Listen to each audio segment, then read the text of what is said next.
The International Association for Near-Death Studies presents NDE Radio, a weekly exploration of near-death experiences and similar encounters with the other side. Now, here's your host, Lee Witting. Welcome to NDE Radio, brought to you by IANDS, the International Association for Near-Death Studies. I'm your host, Lee Witting.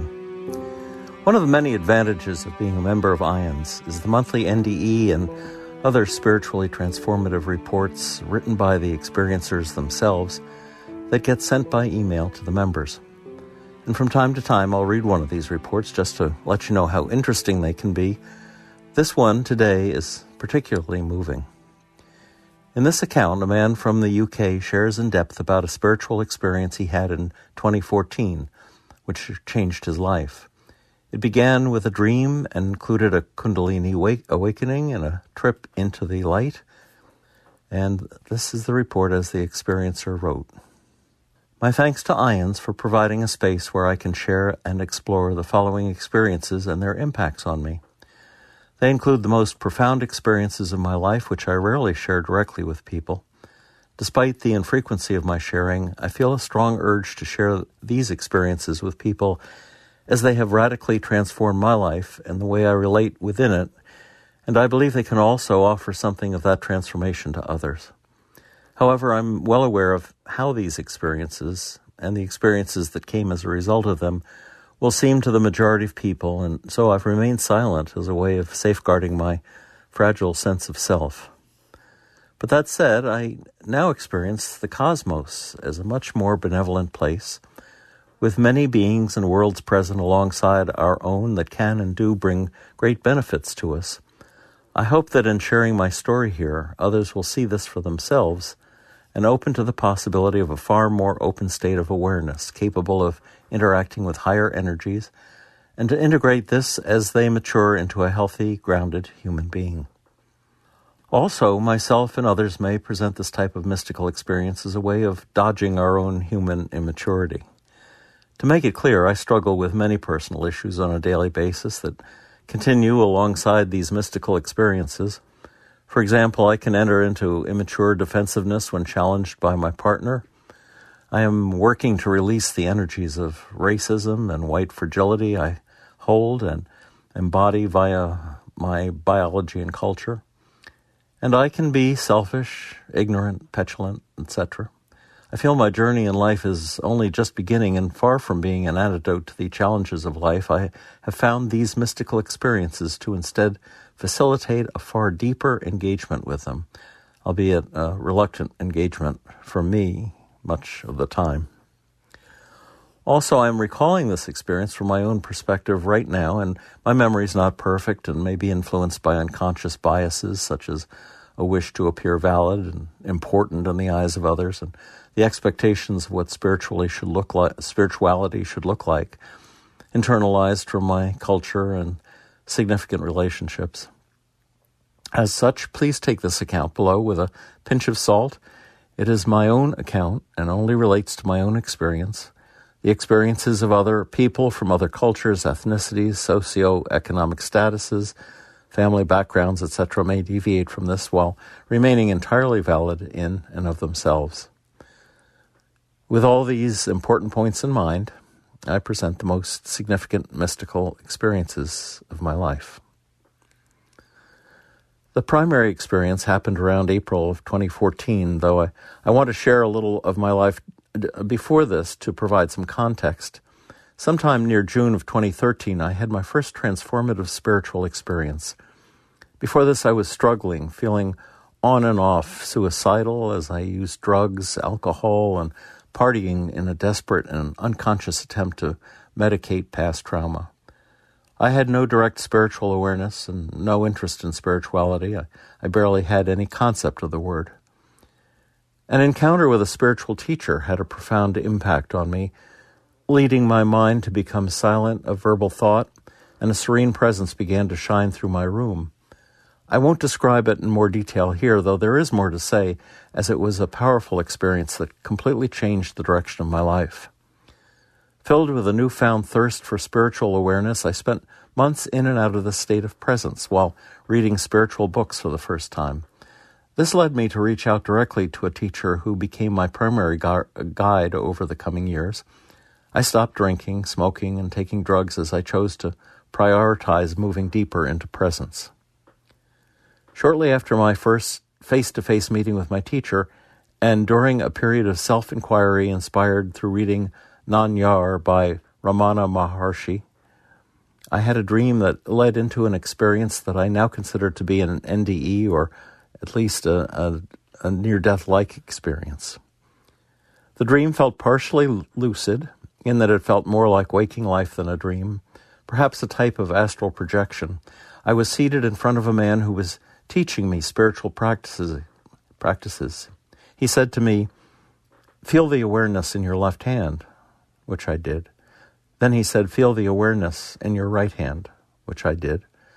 I could feel the sensations in both hands were within my awareness. Then he said, "The hands are different." And I felt how the sensations were located within both left and right hands, different places within my body. Then he said, "The awareness is the same." I noticed that each hand is held within the same awareness, as though the two different hands were unified within the same one awareness.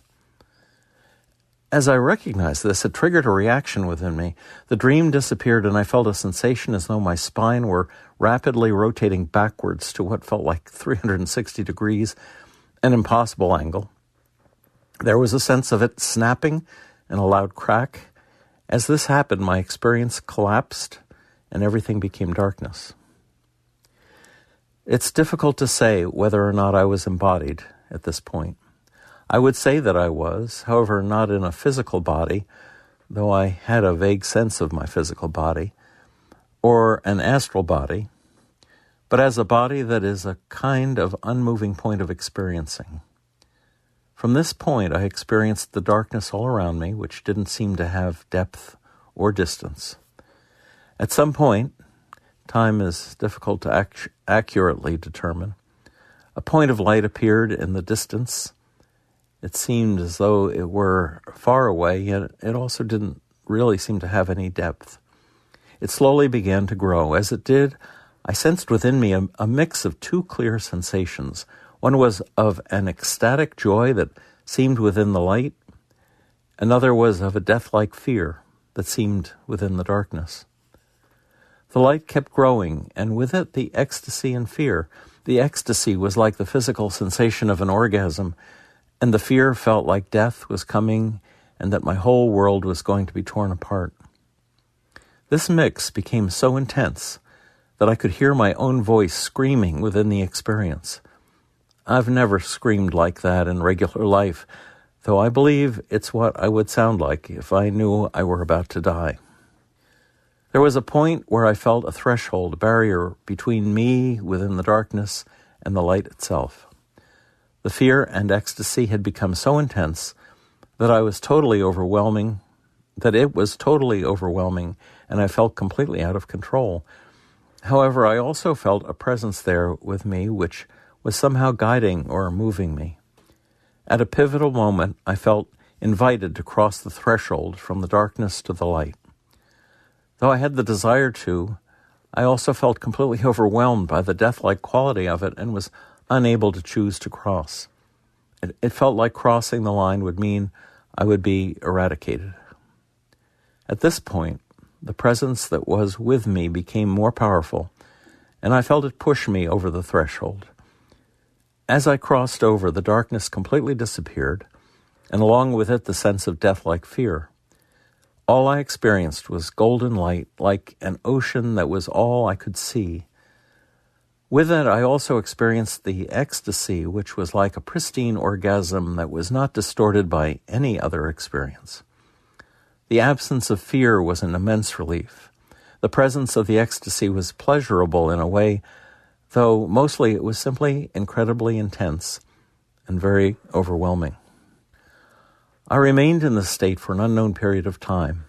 It didn't seem possible to experience such an intense state for so long, yet it remained at that same level of intensity for as long as I was there. It's difficult to put an experience like this intense into words, so I repeat myself for emphasis. It was the most intense experience of my life, and one that I don't believe has a parallel in regular human experiencing. After a time, I began to wonder if my body was okay and felt myself return to it. I came into my body and felt myself as though I were in my physical body and also partially still in that ocean of light. I felt intense, ecstatic energy moving up and down my spine at an extremely rapid rate. It had the same orgasmic quality, though now less pristine, as I was also experiencing my physical form. I was aware that my body was absolutely drenched in sweat as I lay in my bed. My body was in an odd posture, as the energy was so forceful it had manipulated my spine and the rest of my body. The energy was moving from the base of my spine to around the level of my neck. I'm not sure how long I lay there, but after a while the energy gradually dissipated and I was just lying in my bed. If I remember it right, I was completely exhausted and fell into a deep sleep. Though this was the end of the primary experience, what followed has more significance for me. To do justice to all the experiences that followed and how they became integrated into my daily life, and how I continue to struggle in the difficult work of integration, would take an enormous amount of time and energy, so I'll be concise and highlight the key points. The aftershocks following my near-death-like experience, I experienced aftershocks. I lay in bed for a day or so later and wondered if the sensations would return as I wanted them to. As I considered this, I wondered if they'd feel like an uncoiling at the base of my spine. As I wondered this, I started to imagine it. As I imagined it, it started to happen. The same orgasmic-like energies began to spiral like a soft touch circling at the base of my spine that built until it took on a life of its own. It gathered into a similar energy as during the primary experience, moving up and down my spine, while I experienced the ecstatic, orgasmic-like sensations. I didn't leave my physical body or enter the ocean of light in this instance. I have a vague memory of a dreamlike experience where I returned to the darkness and saw the distant light again. This time I reached the threshold and was unable to pass over. The presence didn't move me over, and instead the experience slowly de-energized, and I returned to my bed. Not long after this experience, I was visiting my brother in his apartment and noticed what looked like a strange vibrating light within all the objects of his apartment. I didn't pay it much attention at the time and didn't say anything to him about it. From then on, though, I noticed my vision had permanently altered. I now saw the golden white light of the ocean I had been in, within and around everything appearing in my vision, though it took me some time to draw the conclusion that this is the same light. This experience has never left me in the 6 or so years since the NDLE happened. I see all objects as transparent, to and glowing with an ephemeral golden white light radiance. I also see a kind of golden white ecstatic of light that covers everything, whether my eyes are open or closed. This static is made of millions of individual points of light that fluctuate in their illumination so as to seem to vibrate to a certain frequency. My experience of this changes from time to time, sometimes being more in the background of my experience, sometimes more in the foreground, but always there while I am in my waking state. The experience of it intensifies during certain events in my life. For example, if my partner is talking about a deep and authentic aspect of her life, I see the light resonance more deeply and clearly around and within her, along with other phenomena such as her face shifting to resemble a different, altered version of herself. Similarly, if I read a book by a mystic, I may sense the light more strongly in the words and within me. This brings another quality of this experience to mind. The light feels both within me and outside me at the same time, as though the outer layer of my sensory experience, with its inclusion of depth and separation, is a film over which and through which the light is. I sense this light deeply within my heart and resonant within the energy fields of my body. These phenomena have largely been smoothly incorporated into my daily experience, with the exception being when they are especially intense due to what I believe to be a special significance to the events. My partner recently read about Hildegard of Bingen, who experienced visions like this for the majority of her life. She shared this with me, and I was deeply touched to read Hildegard's words, as it's rare that I come across people who describe this same profound, heart-centered experience. One touching aspect was that Hildegard also feared sharing these experiences with others. I have heard the same of the Oglala Lakota medicine man, a black elk who nearly died, had profound visions, and returned with a sense of an inner power within him, like a light.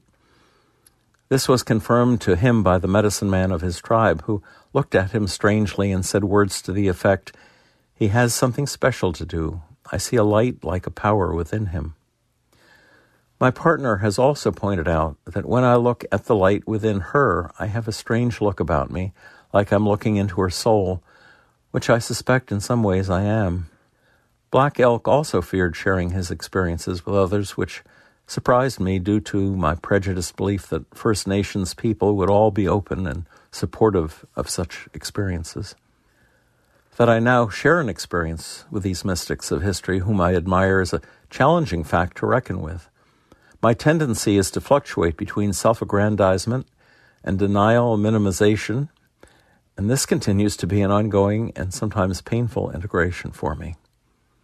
In addition to seeing objects as radiating light, I also see the objects vibrating around their edges, and if I focus on them, I see bands, waves of the same light moving around them. Trees are especially radiant in this way, with a unique and beautiful band of light.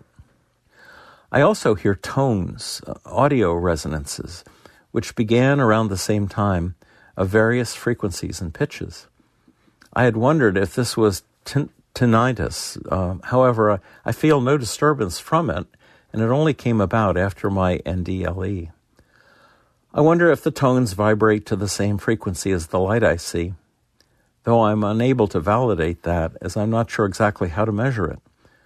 Also, I heard about a scientific study where some Buddhist monks had their brains scanned and were able to tap in time to some of their brainwaves, which should be impossible under current scientific understanding.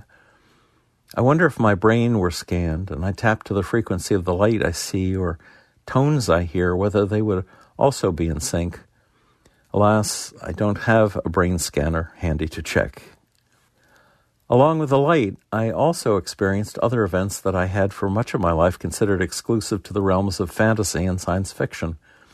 Sometime after the primary event of April 2014, I first experienced leaving my physical body to enter my astral body and travel to other realms of existence. This happened spontaneously as I slept one evening. From what I can remember of it, I found myself floating in a strange, vivid place, feeling myself as very light, with colors of greens, blues, and purples more vibrant than I had ever seen. I felt a presence, multiple presences, with me, and felt them move me through this space. I felt their voices in my mind without words, but rather a kind of feeling of them within my mind, which I understood as though understanding spoken words. I did not see them. They explained events to me, such as when I saw human beings in bubbles floating in the space. They said these are people who are dreaming, which made total sense in that context. They guided me through this space, and I felt like I was leaving the level of the human earth realm. I came out of that realm and was in what I would describe as a village, though I felt my perception of it was being passed through my mind in a way I could interpret rather than seeing it totally accurately. I saw many beings going about their business. They didn't seem at all bothered by my presence and were focused on their purpose, moving around with an easygoing yet energized way, like they knew exactly what they were doing and felt completely comfortable doing it. The ones I can remember looked almost like friendly goblins, though, again, this may be my mind interpreting them through my current level of knowledge rather than actually what they looked like.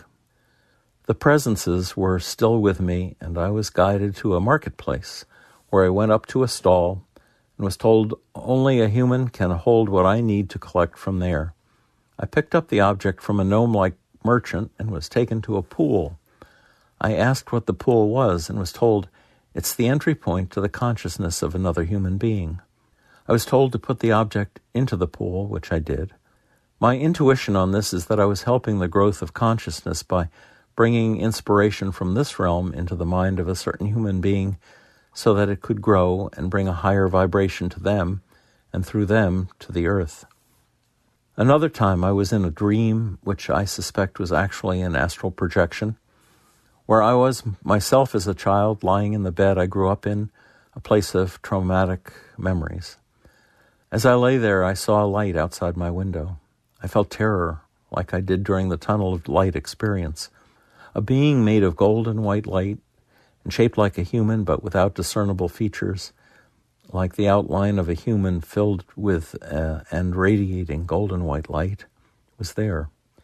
It floated gracefully over to me. I was absolutely terrified. The experience felt completely real, as though I was in my room and suddenly a being made of light was floating through my window. Pretty unnerving. The being stared at me with incredible intensity. I couldn't see eyes. Its face was directed at me, implying it was focused on me. Its unflinching gaze was terrifying in a way that is difficult to describe, though I can reflect now that the terror was the darkness within me fearing the light. The being held my hands, and I felt a connection between us. I could feel my fear literally moving out of me and into this being. It remained unflinching and lifted me with it, and we floated out the window. We were then in a car with myself in the back seat and being in the front passenger seat, and the being in the front passenger seat, looking back at me and continuing to hold my hands and look intensely at me. My fear continued to move into it, and eventually I felt calmer than I can recall being in regular life, except possibly while on drugs. As with the previous experience, I had some awareness I wasn't really in a car, which was driving down the motorway, but rather my mind was seeing it in this way so I could comprehend it safely. What was actually happening was that I was being taken to another dimension. After a while, we arrived, and the being of light introduced me to two beings from this new realm. They looked human to me, though I knew they weren't. They seemed calm, casual, and like they were expecting me. The being of light started to float into the sky toward a ray of light that was shining through the clouds. It passed through the cloud, and I didn't see it again. I feel sad even writing this, as it feels like such a loss to lose contact with such an incredible being that had drawn the fear out of me. I wanted to be with it, and still do. I was also sad at the time, and it kept asking my new guides when it would come back. They calmly and amusedly told me that it had gone and that I didn't need to worry about it. I didn't understand and felt its loss. They took me through what I saw as rainy sheets in a typical English town. They took me to a fast food restaurant where I picked up a meal to take with us. I assume this is similar to the previous experience. They took me to a school where I was in a classroom filled with children and a teacher at the front. The teacher welcomed me and the children stared at me. The teacher asked me to get something from a cupboard which was located on the other side of the room past all the children who were seated at old-style desks. I tried to move through them, but their desks started getting closer and closer together so that they pressed into me. I felt like I was being compressed and felt frightened, embarrassed, and out of control.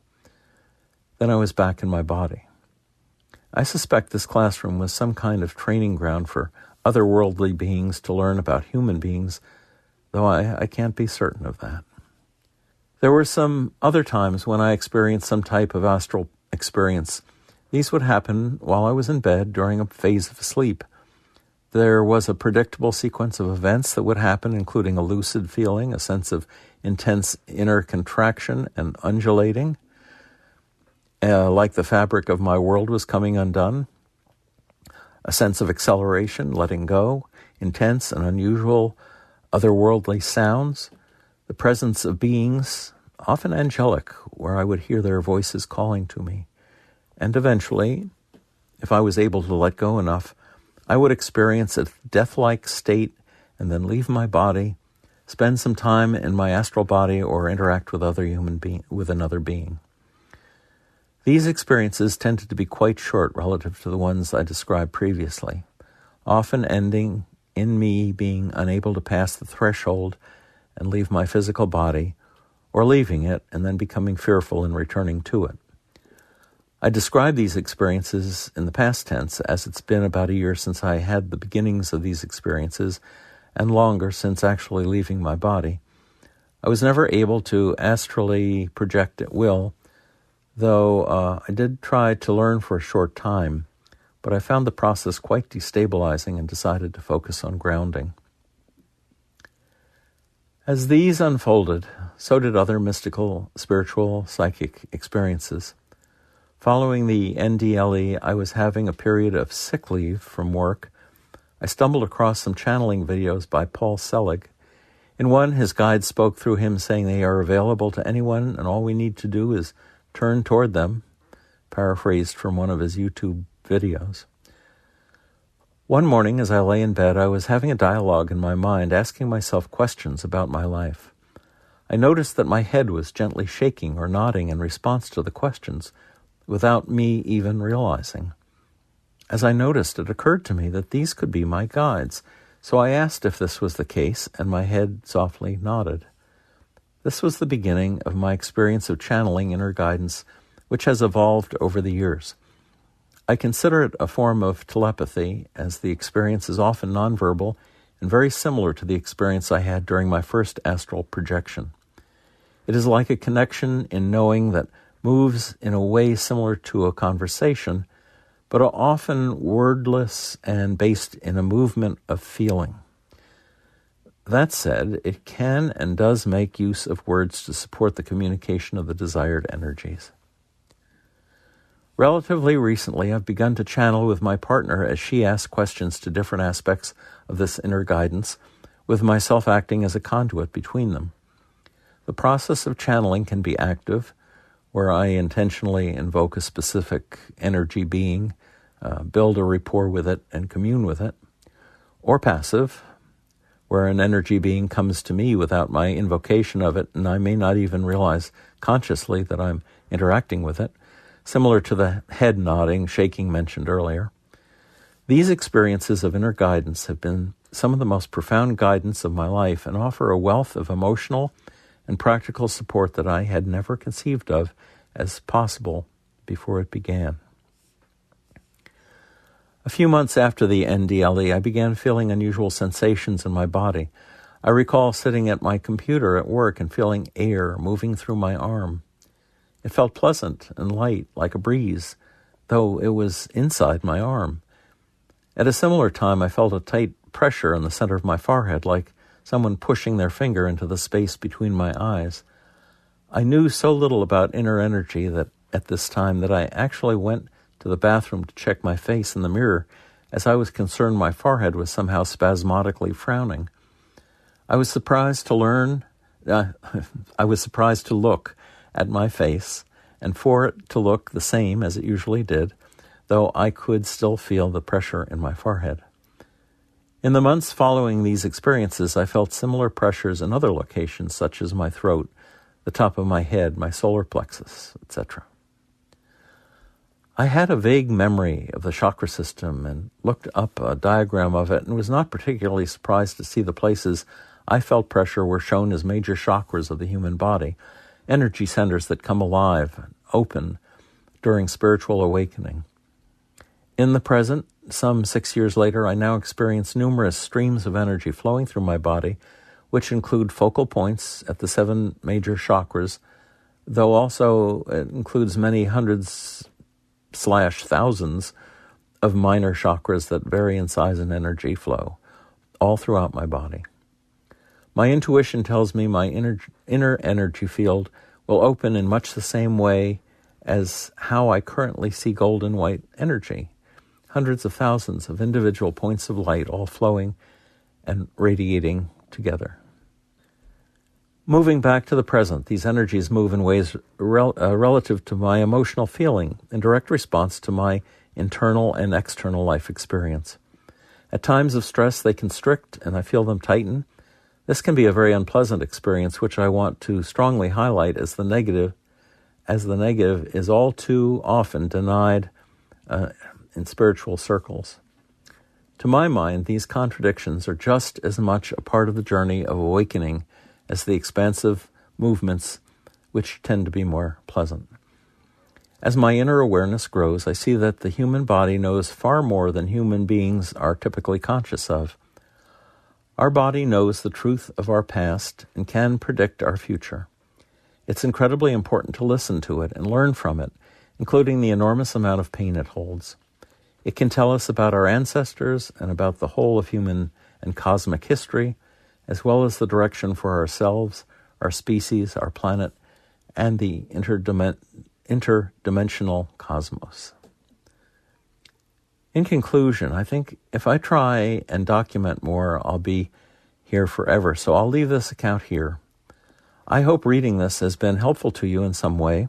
If reading this has left you feeling more confused than before you started, then don't worry, this is just the account of one person. You'll have your own experiences and evolve your own understanding.